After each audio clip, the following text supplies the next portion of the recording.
Movie की शुरुआत में केट और माइक एक बड़े से व्हाइट रूम में एंटर करते हैं और इस कमरे को इमाकुलेट रूम कहते हैं। कमरे के अंदर उन्हें एक लाल बटन दिखाई देता है और उसे प्रेस करते ही रूम के अंदर लगा हुआ घड़ी पर 50 दिनों का एक टाइमर स्टार्ट हो जाता है। केट और माइक को एक खास एक्सपेरिमेंट के लिए चुना गया है और इसीलिए उन्हें इस इमाकुलेट रूम पे 50 दिन गुजारना होगा। अगर केट और माइक 50 दिन इस कमरे में गुजार लेते हैं तो उन्हें $5 मिलियन दिया जाएगा, यानी 40 करोड़ रुपए। लेकिन अगर इनमें से कोई भी 50 दिन होने से पहले कमरे से बाहर निकलता है तो उन्हें सिर्फ $1 मिलियन मिलेगा और इस कमरे में उन्हें 50 दिन तक खाने को छोड़कर और कोई भी चीज नहीं मिलेगा। केट और माइक काफी खुश होते हैं और एक्साइटेड भी होते हैं, ये सोचकर कि उन्हें मिलने वाले पैसों से वो क्या क्या करेंगे। फिर वो दोनों पैसों को 50-50 आपस में बांटने का सोचते हैं। केट अपने हिस्से के पैसों से बिजनेस पे लगाने की सोचती है, उधर माइक अपने हिस्से के पैसों को क्लब पार्टी और अयाशी करने के लिए सोचता है। इस इमाकुलेट रूम में उनके लिए एक बिस्तर और एक वॉशरूम भी दिया गया है। माइक को वहाँ दीवार पे एक डिवाइस में कुछ रूल्स लिखा हुआ मिलता है। ये पढ़ने के बाद माइक खाने के लिए फूड मंगवाता है, जहाँ उन्हें एक जूस का बॉक्स मिलता है और इसे पीने के बाद वो लोग सोने बिस्तर पर जाते हैं। तभी माइक केट की करीब आने का सोचता है, लेकिन केट को लग रही थी कि इस रूम में कैमरा लगा हुआ है, इसीलिए वो माइक को करीब आने नहीं देती। फिर नेक्स्ट मॉर्निंग केट फ्रेश होने के लिए वॉशरूम जाती है और फ्रेश होने के बाद उन्हें नए कपड़े दिए जाते हैं। फिर केट अपने टाइम को स्पेंड करने के लिए मेडिटेशन करती है। दूसरी ओर माइक अपना हेल्थ ठीक रखने के लिए रनिंग करता है और ऐसा करते करते वो लोग कुछ दिन बिता देते हैं और वो लोग बोर होने लगते हैं। तभी अचानक माइक को कमरे में एक चिट्ठी मिलता है और वो उसे पीने के लिए जूस देता है। तभी रूम में किसी का आवाज आता है और माइक को बोलता है कि तुम किसी के लिए अपना खाना वेस्ट नहीं कर सकते।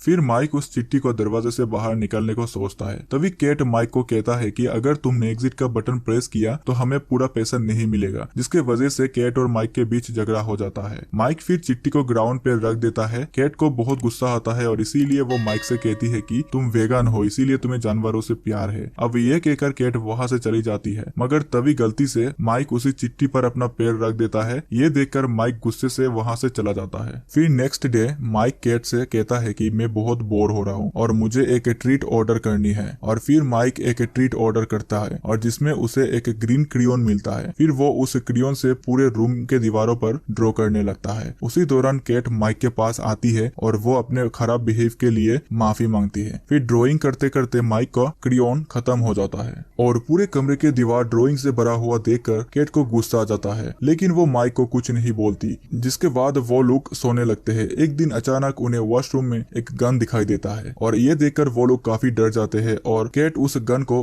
अपने बिस्तर के नीचे छुपा देता है और ऐसा करते करते वो लोग और कुछ दिन गुजार देते हैं। फिर एक दिन उन्हें अपने फैमिली से भेजा गया एक वीडियो मैसेज दिखाया जाता है। उस वीडियो मैसेज में माइक का सिस्टर उसे कहती है कि तुम केट के साथ इमाकुलेट रूम में बहुत एंजॉय कर रहे हो, लेकिन मैं केट को लाइक नहीं करती। और सामने खड़ी केट माइक के सिस्टर की ये बात सुन रही थी। जिसके बाद केट को अपने डेट का वीडियो मैसेज दिखाया जाता है, लेकिन केट अपने डेट का मैसेज देखना नहीं चाहती थी और वो दीवार के पीछे जाकर बैठ जाती है। उस वीडियो मैसेज में केट के डेड कह रहे थे मैं सेंट मेरी चर्च में रह रहा हूँ। इसका मतलब जो केट और माइक के साथ ये एक्सपेरिमेंट कर रहा था वो लोग उनके दिमाग के साथ खिलवाड़ कर रहे थे और इसी के चलते केट समझ चुकी थी कि ये एक्सपेरिमेंट उनके दिमाग और इमोशंस के साथ खेलने के लिए रखा गया है और इसीलिए उन्हें सताया जा रहा है ताकि वो इस रूम से जल्दी से बाहर निकल जाए। एक दिन केट माइक से कहती है जब मैं छोटी थी तब मेरी डैड ड्रिंक करने के लिए घर से पैसा चोरी करते थे, जिसके वजह से हमें काफी परेशानी झेलनी पड़ी थी। फिर माइक केट को रिलैक्स करता है और देखते देखते काफी दिन गुजर जाता है और अपने डेट को देखने के बाद केट काफी डिप्रेस रहती है, लेकिन अभी भी उन्हें और 18 दिन गुजारना बाकी था। और एक दिन माइक केट से बोलता है कि हमें और एक ट्रीट लेना चाहिए, जिस पर केट भी मान जाती है। जिसके बाद माइक बटन प्रेस करता है तो साइमन नाम की एक लड़की बिना कपड़ों के रूम में एंटर करती है, लेकिन केट को ये पसंद नहीं आती। दूसरी तरफ माइक साइमन से उसके बारे में पूछने लगता है और साइमन कहती है कि मैं एक एक्ट्रेस हूँ, मुझे यहाँ पे 30 डेज के लिए भेजा गया है। फिर माइक साइमन को केट की एक टी शर्ट पहनने के लिए देता है। फिर साइमन दीवारों पे माइक के बनाया हुआ ड्राइंग देखकर उसका बहुत तारीफ करती है, लेकिन केट को ये सब सुनकर काफी जलस होती है और वो गुस्सा करने लगती है। फिर वो माइक से इसके बारे में बात करती है, लेकिन माइक को खुद ही नहीं पता कि उसे क्या करना है। फिर रात को सोते समय माइक ग्राउंड पे सोने का डिसाइड करता है, मगर केट कहती है कि अगर तुम्हें मंजूर है तो तुम हमारे साथ भी सो सकते हो। जिसके बाद ये तीनों एक साथ बिस्तर पर सोते हैं, मगर केट को इससे और भी ज्यादा परेशानी होने लगती है। फिर नेक्स्ट मॉर्निंग जब केट की नींद खुलती है तो वो सैमन को बिस्तर पर नहीं देखती और उसे ना देखकर केट सोचती है कि शायद सिमन यहाँ से चली गई है, लेकिन केट जब वॉशरूम के अंदर जाती है तो वहाँ उसे सिमन मिलती है। असल में सिमन फ्रेश हो रही थी। कुछ देर बाद केट वॉशरूम से फ्रेश होकर बाहर आती है तो वो उसके लिए ट्रीट लेने की सोचती है और वो बटन प्रेस करती है तो उसे वहाँ से ड्रग्स के गोलियां मिलता है। फिर वो तीनों लोग ड्रग्स के गोली खा लेते हैं, जिसके बाद इन लोगों में ड्रग्स का असर शुरू होने लगता है और वो अजीब हरकतें करने लगते हैं। उसी दौरान अचानक माइक को कुछ होने लगता है और वो खुद को पानी के अंदर देखता है, जहाँ पे माइक को पानी के बाहर एक छोटा बच्चा नजर आता है, लेकिन वो बच्चा भी अचानक पानी के अंदर कूद जाता है, जिसे माइक बचाने की कोशिश करता है लेकिन वो बचा नहीं पाता। तभी माइक वापस होश में आता है और इसी के वजह से माइक बहुत परेशान हो जाता है और रूम से बाहर निकल जाने का सोचता है, लेकिन केट माइक को प्यार से समझाती है और उसे जाने से रोकती है। दूसरी तरफ साइमन केट से माइक का इस हालत के वजह पूछती है। फिर केट उसे कहती है कि बचपन में माइक को अपना छोटे भाई का देखभाल करने के लिए कहा गया था, लेकिन उसे देखभाल करते टाइम माइक ने ड्रग्स ले लिया था और तभी उसका भाई पानी में गिर गया था और नशे में होने की वजह से माइक अपने भाई को बचा नहीं पाया और तब से माइक खुद को अपने भाई का मौत का कारण सोचता है। साइमन फिर केट से पूछती है माइक और तुम कैसे मिले, जिस पर केट कहती है हम साइंस क्लास में मिले थे और एक दिन माइक मेरे लिए फ्लावर्स लाया था और तब से हम एक दूसरे से प्यार करते हैं। रात को माइक का नींद नहीं आता, तभी माइक को सिमन रूम के एक कोने में बैठी हुई दिखाई देता है। फिर माइक सिमन के पास जाता है और उसे अपने भाई के बारे में बताता है। सिमन कहती है कि केट ने मुझे पहले ही बता दिया है और मेरे साथ भी ऐसा ही हुआ है। एक बार मेरी मम्मी से मेरा झगड़ा हो गया था और अगले दिन एक एक्सीडेंट में मेरी मम्मी की डेथ हो गई है। तब से मैं खुद को इसका कारण समझ रही हूँ। फिर सिमन दुखी होकर माइक का हाथ पकड़ लेती है और उसे बात करने लगती है। तभी केट वहाँ आ जाती है और इन्हें साथ में हाथ पकड़कर बैठे हुए देखकर सिमन को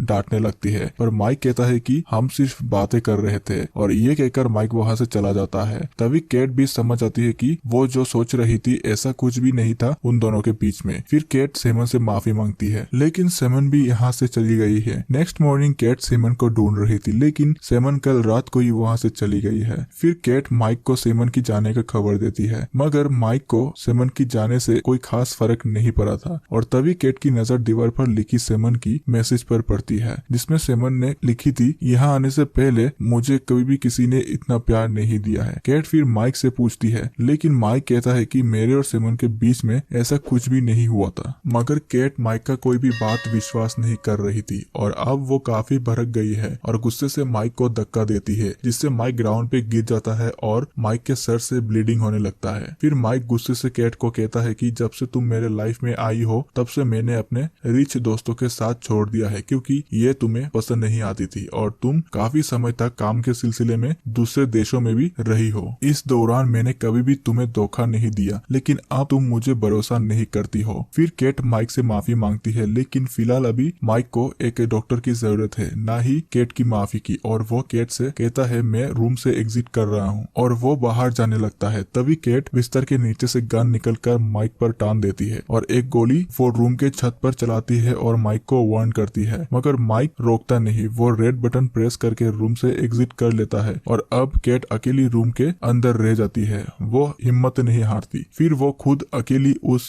कमरे में रहने लगती है। फिर केट की अकेलापन से वो धीरे धीरे पागल होने लगती है और एक्सपेरिमेंट खत्म होने में और 2 दिन बाकी था, लेकिन केट को कैसे भी बाहर जाना था और वो एग्जिट बटन प्रेस करने ही वाली होती है। तभी हमें एक ब्लैक स्क्रीन दिखाया जाता है। फिर कुछ दिन बाद हम फिर से माइक को देखते हैं जो जॉगिंग कर रहा था। तभी उसे सेंट मेरी चर्च के बाहर केट दिखाई देती है और इमाकुलेट रूम में जो भी हुआ था उसी के लिए केट माइक से माफी मांगती है और माइक भी केट को माफ कर देता है और उससे पूछने लगता है कि तुमने उस इमाकुलेट रूम का एक्सपेरिमेंट खत्म किया है, पर केट इसका जवाब नहीं देती और माइक से उसका सिस्टर के बारे में पूछने लगती है। और उसी दौरान हमें एक साइन बोर्ड दिखाई देता है और इस बोर्ड से हमें पता चलता है कि सेंट मेरी चर्च में न्यू किचन बनाया जा रहा है और किसी अननोन इंसान ने काफी बड़ा डोनेशन दिया है और ये इंसान और कोई नहीं होती, वो केट ही होती है। यानी केट ने उस एक्सपेरिमेंट को पूरा किया था और उसे जो 40 करोड़ रुपया मिला था वो उसने चर्च पर डोनेट कर दी थी। फिर हम और एक बार उस इमाकुलेट रूम को देखते हैं जहाँ एक नया कपल उस रूम पे आते हैं, जहाँ पे उन्हें 50 दिन गुजारने पर $5 मिलियन मिलेगा और इसी के साथ साथ ये मूवी यहाँ पर एंड होता है।